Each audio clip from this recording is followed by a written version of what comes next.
اگر بیٹے کی عمر 10 سال ہو جائے اور لکھنا پڑھنا سیکھ جائے تو ہر کام میں ڈالو، مگر 5 اشخاص کے حوالے کبھی مت کرنا۔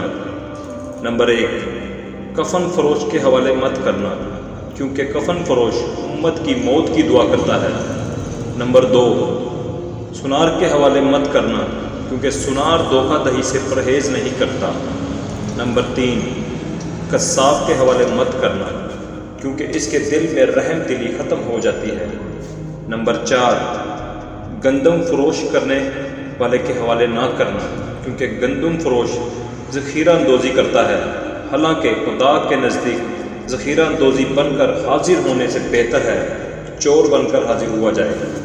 نمبر 5، بردہ فروش کے حوالے مت کرنا، کیونکہ اس امت کی بدترین افراد بردہ فروش ہیں۔ بے شک اللہ تعالیٰ حیا اور پردے پسند فرماتا ہے۔ ہر کسی کے لیے وہی کچھ ہے جس کی اس نے نیت کی۔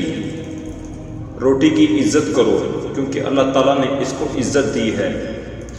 جو ظالم کی مدد کرے گا اللہ تعالیٰ اسی ظالم کو اس پر مسلط کر دے گا۔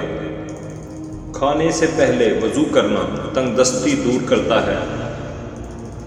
میری امت کی عورتوں کے لیے سونا اور ریشم حلال کر دیا گیا اور مردوں پر حرام کر دیا گیا۔